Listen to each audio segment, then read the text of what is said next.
Penyerangan terhadap minoritas Muslim di India kembali mengalami eskalasi. Beberapa bulan ke belakang, para pelajar Muslim di beberapa daerah India dilarang untuk memakai jilbab di sekolah. Kalau mau ikut belajar di sekolah, mereka terpaksa melepas jilbabnya.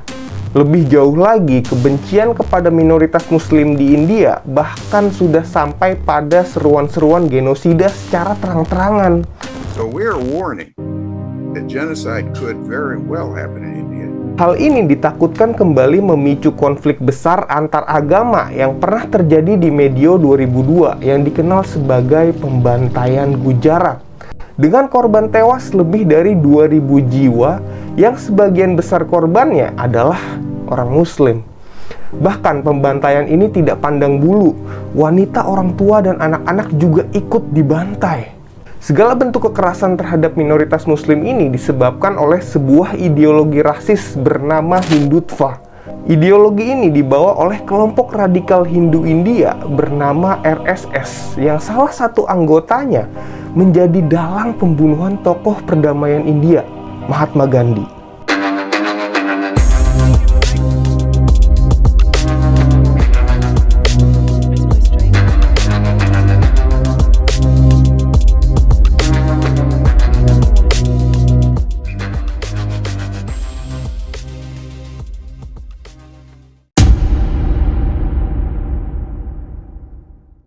Kalau kita telusuri ke belakang, akar konflik antara Hindu dan Muslim di India udah terjadi berabad-abad yang lalu. Hal ini dilatar belakangi invasi Islam yang masuk ke India di abad ke-8. Berbeda dengan di Indonesia, di mana Islam masuk lewat jalan persuasif para wali dan pedagang, Islam di India masuk dengan cara penaklukan. Dari awal invasi hingga abad ke-16, telah banyak terjadi konflik antara kekhalifahan Jazirah Arab dan dinasti Hindu India akibat penaklukan India oleh kekhalifahan Islam. Hal tersebut diperburuk dengan masuknya kolonial Inggris di India. Politik adu domba yang dilakukan Inggris semakin menambah gesekan antara kelompok Muslim dan Hindu India. Melihat sejarah India yang berada di bawah bayang-bayang Islam dan Inggris, seorang penulis dan politikus bernama Vinayak Damodar Savarkar mencetuskan ideologi Hindutva. Hindutva adalah sebuah ide yang menyerukan terciptanya negara Hindu yang bebas dari pemeluk agama lain. Savarkar bahkan sempat menulis kalau India harus meniru pendekatan Nazi terhadap persoalan Yahudi dan ingin diganti oleh Savarkar dengan istilah persoalan Muslim. Gara-gara tercetusnya ideologi Hindutvanya Savarkar, propaganda bertebaran di awal tahun 1900-an. Salah satunya berjudul Hindu, A Dying Race, yang berisi pesan-pesan ketakutan kalau orang Hindu bakal jadi minoritas di India dan Islam bakalan berkuasa. Berlanjut di tahun 1923, Savarkar juga menebarkan propaganda dalam pamflet yang berisi orang Hindu adalah penduduk asli kawasan Himalaya hingga Samudra Hindia. Selain Hindu, hanya penganut Sikhisme, Jainisme, dan Buddhisme yang boleh jadi warga negara India.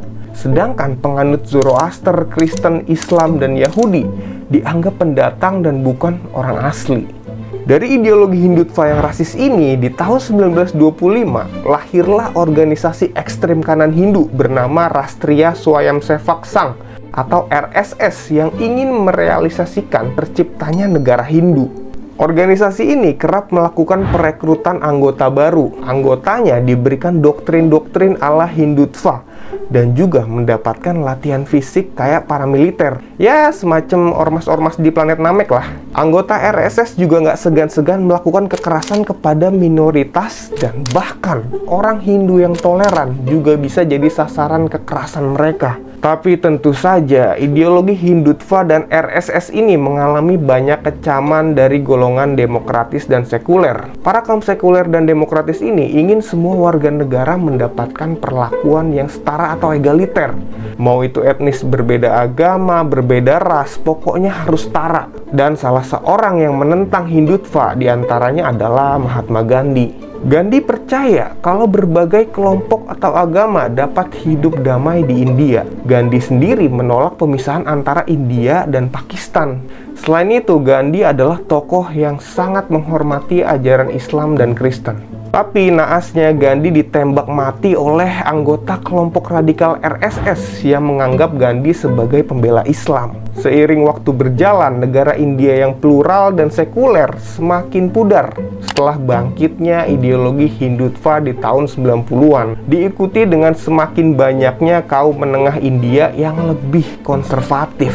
Hal ini diperburuk dengan berkuasanya partai nasionalis ekstrem kanan di pemerintahan India saat ini, yaitu Partai BJP alias Bharatiya Janata Party. BJP lahir dari rahim organisasi radikal RSS yang menginginkan negara Hindu India terbentuk.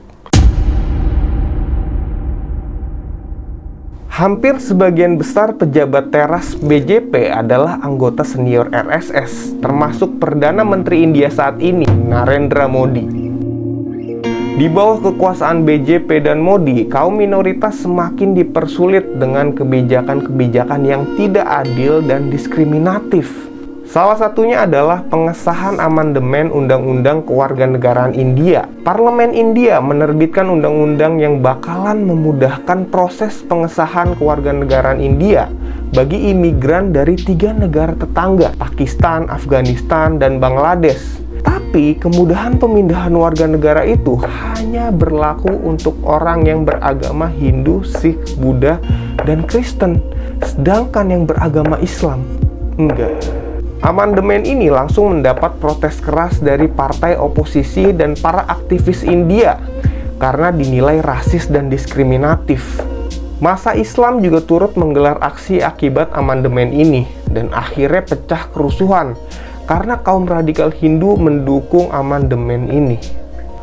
Selain itu, pelarangan menyembelih sapi di India juga menjadi alasan untuk menyerang kaum minoritas di India yang memakan sapi. Karena bagi umat Hindu India, sapi adalah hewan yang suci. Ormas-ormas radikal India sering melakukan sweeping untuk mencari sapi-sapi yang hendak dikonsumsi. Ormas ini bahkan bekerja sama dengan pihak kepolisian untuk mencari orang-orang pemakan sapi. Dan ormas ini nggak segan-segan melukai mereka yang terbukti mengkonsumsi sapi. Umat Kristen dan Islam kerap menjadi korban aksi ini. Bahkan kasta Dalit juga kerap menjadi korban. Karena sapi di India adalah makanan yang cukup terjangkau bagi kaum Dalit. Nggak hanya itu, di rezim Modi juga ada upaya diskriminatif dengan menghapus jejak sejarah dan budaya Islam. Seperti upaya mengganti konsep dan nama Museum Mughal yang bernuansa Islam menjadi museum bernuansa dan bernama Hindu. Padahal Museum Mughal dibangun untuk mengenang kekaisaran Islam di India, yaitu Mughal. Hal ini diinisiasi oleh Menteri Pradesh Yogi Adityanath dengan alasan bahwa mengenang Imperium Mughal yang bercorak Islam sama dengan merendahkan diri sendiri, merendahkan umat Hindu India. Yogi juga sebelumnya sempat menghapus gambar Taj Mahal dari brosur pariwisata kota Uttar Pradesh.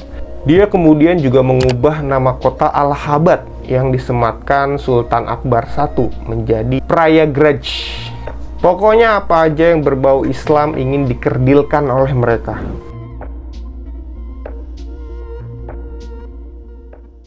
Di bawah rezim Modi, India semakin jauh dari jejak sekularisme. Minoritas Islam semakin terpuruk, kekerasan kerap terjadi. Semua dilakukan atas nama kekuasaan. Politik identitas menjadi senjata, propaganda dan ketakutan disebarkan. Imbasnya, rakyat fanatik India yang memiliki pendidikan rendah jadi tersulut.